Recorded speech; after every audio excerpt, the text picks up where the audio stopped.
Students, चलिए हम आगे कंटिन्यू करते हैं। पेज नंबर 49 में है। पेज नंबर 49 में क्या है आपको, we can use participles to join sentences. हम पार्टिसिपल्स का यूज़ क्यों करते हैं, सेंटेंसेस को ज्वाइन करने के लिए। अब एग्जाम्पल दिया है, Sunita was in Delhi for 5 years, she worked as a teacher. Sunita जो थी वो दिल्ली में थी 5 साल तक और वहाँ पर उसने एज ए टीचर काम किया था। तो उसको अब हम पार्टिसिपल्स ऐड करके कैसे करेंगे, Sunita was in Delhi for 5 years working as a teacher. He was in the studio, he was painting a portrait. He was in the studio painting a portrait. Rita is trained dancer, she performs well. Being a trained dancer, Rita performs well. तो ये हो गए examples अपने A B C, 3 अलग अलग examples दिए हैं। यहाँ पे हम क्या करेंगे, पहले वाले में वर्कड था, वर्किंग में कन्वर्ट किया। यहाँ पे वॉज पेंटिंग था, पेंटिंग में कन्वर्ट किया। और यहाँ पर बीइंग लगा दिया हमने, तो हमारे सेंटेंस को एक न्यू मीनिंग मिल गया। The more important sentence is taken is the main close and the verb in the other sentence is change into a participle. अब यहाँ पे सेंटेंस में जो चीज़ें बहुत इम्पोर्टेंट होती हैं अपने लिए, जिसके बिना सेंटेंस अधूरा लगे, उसको हम मेन क्लोज बोलते हैं। और जो वर्ब होता है, वर्ब जो दूसरे सेंटेंस के अलावा चेंज किया जाता है कन्वर्ट करने के लिए, उसको हम पार्टिसिपल बोलते हैं। If two things happen simultaneously, we use ing for one of the verbs. अगर दो चीज़ें एक साथ है हमारे सेंटेंस में वर्ब, तो हम एक वर्ब को, मेन वर्ब को ing लगा देते हैं और पार्टिसिपल बना देते हैं। एग्जाम्पल देखिए, she felt thrilled, she began to jump. अब यहाँ पे she felt thrilled, she began to jump. अब feeling thrilled, she began to jump. यहाँ पर इन्होंने उसका टेंस चेंज कर दिया। सेकेंड वाला, he felt excited, he jumped and shouted.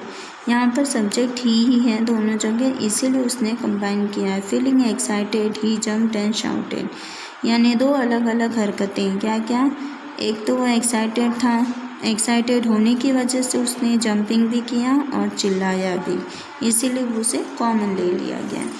When one action is done before another action, we use having perfect participle for the action first action. अब जैसे कि पहला एक्शन जो है वो चालू ही है और दूसरा भी एक्शन हमारे सामने आ गया है, तब हम क्या करते हैं, पहले वाले एक्शन को परफेक्ट पार्टिसिपल का रूप दे देते हैं। Examples, they played football, they went home. यहाँ पे भी they played football, they went home, दो एक्शन किया, प्लेड और होम जाना। Having played football, they went home, इस तरह से उसे चेंज कर दिया। We boarded the train, we settled down. Having boarded the train, we settled down. ये हो गए कुछ एग्जाम्पल्स। उसके बाद आपका आ रहा है एक्सरसाइज आपको PDF के मिसप्लेस्ड पार्टिसिपल्स। अब मिसप्लेस्ड पार्टिसिपल्स क्या होते हैं, देखिए, participles function as adjectives and refer to certain nouns और प्रोनाउंस। ऐसे पार्टिसिपल्स होते हैं जो कि एडजेक्टिव्स जो रेफ़र करते हैं वो किसके लिए, नाउन या प्रोनाउन के लिए। Participles must be placed correctly to convey the correct meaning. उस जगह पे पार्टिसिपल को बहुत अच्छे से ध्यान से लगाना पड़ता है, जिससे अपने सेंटेंस को सही अर्थ मिल सके। और सही अर्थ मिलने के लिए हम किस में पार्टिसिपल्स का यूज़ करते हैं, नाउन्स या प्रोनाउंस में।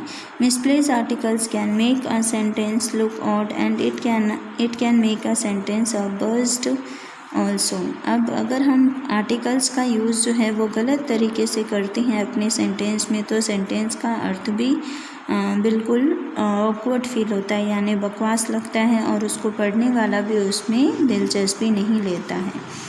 अब एग्जाम्पल देखिए, being confident and talented, film directors approached him. ये सेंटेंस को रॉन्ग बताया गया है। अब इसी को हम, since he was confident and talented, film directors approached him. अब क्योंकि वो कॉन्फिडेंट और टैलेंटेड था, इसीलिए फिल्म डायरेक्टर्स ने अप्रोच किया उसके पास। और पहले वाले में बीइंग कॉन्फिडेंट एंड टैलेंटेड, उसकी खूबियाँ तो बताई गई हैं, लेकिन फिल्म डायरेक्टर्स अप्रोच्ड हिम, यहाँ पे किसकी खूबियाँ हैं, किसको अप्रोच करना है, ये सही तरह से पता नहीं चल रहा है। इन सेंटेंस से it appears that the film directors are confident and talented. पहले वाले सेंटेंस को अगर हम ध्यान दे के ना पढ़ें, ऐसे ही पढ़ें, तो उसका अर्थ ये निकल रहा है कि डायरेक्टर जो हैं वो कॉन्फिडेंट और टैलेंटेड है। बट यहाँ पे हमारे सेंटेंस में एक्टर को कहा गया है कि वो कॉन्फिडेंट और talented. This is incorrect. Sentence B conveys the correct meaning, और सेंटेंस बी इसलिए बराबर सही अर्थ बता रहा है। उसके नीचे है आपका एक्सरसाइज आपको PDF में मिलेगा। फिर नीचे आपका और एक एक्सरसाइज है। कौन सा एक्सरसाइज है? एक्सरसाइज आपका जी के बाद आ रहा है HI। तो ये एक्सरसाइजेस आपको PDF थ्रू मिल जाएंगे। और इसके बाद भी students it means page number 50 में अगर हम देख रहे हैं तो पेज नंबर 50 में आपको समझाने के लिए कुछ भी नहीं है। सारी की सारी चीज़ें आपको एक्सरसाइज के रूप में दी है। देखिए KL और M, तो ये सब एक्सरसाइज हैं। एक्सरसाइज हम आपको PDF थ्रू भिजवा देंगे।